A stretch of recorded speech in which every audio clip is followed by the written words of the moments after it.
ሩትዬ ቀብራራዋ ዛሬም በድጋሚ መታለናለች። እንደዚህ ያምራ ውብ ሆኖ ስቆ ፈገግ ብሎ ፈገግታቸው ደግሞ ሲያምር ኦማይ ጋድ ኦማይ ጋድ ሲያምር ማለት ነው። ሩትዬ ልክ እንደሷ ቆንጅዬ ሸበላ ፈገግታው የሚያምር ጥርሱ ነጭ በረዶ የሚመስል እንግዲህ ልክ እንደሷ ጀግና እዛ መታለች ማለት ነው።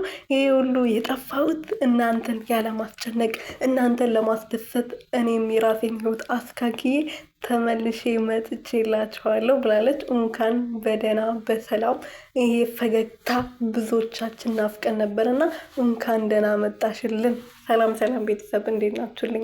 እኔ ያለው ፈጣሪ የተመሰገነ ይሁን። በያላችሁበት ሰላማችሁ ብዝት ትርፍርፍ ይበልልኝ። የኔ ውድና ወርቅ የሆናችሁ ቤተሰቦች፣ ለዚህ ቤት አዲስ የሆናችሁ ሰብስክራይብ፣ ሼር፣ ላይክ እያደረጋችሁ ቤተሰብ እንድትሆኑ በትህትና እየጠየቅኩኝ ሩትዬ እንግዲህ ሩትዬ ቀብራራዋ ተመልሳ መታልናለች ማለት ነው። የራሴን ህይወት ጀምሬያለሁ፣ አዲስ ምዕራፍ ጀምሬያለሁ። ለእኔ ደስታ ስትጨነቁ የነበራችሁ በሙሉ እንኳን ደስ አላችሁ ብላናለች። እንግዲህ ብላለች።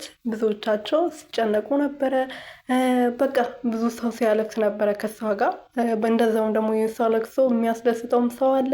አሁን እንግዲህ አንገታቸውን ሄድፎ እሷ ምንም አትሆንም፣ ዛሬ ሌላ ቀን ነው በማለት እንግዲህ አዲስ ምዕራፍ ጀምሬያለሁ በማለት መታለናለች ማለት ነው።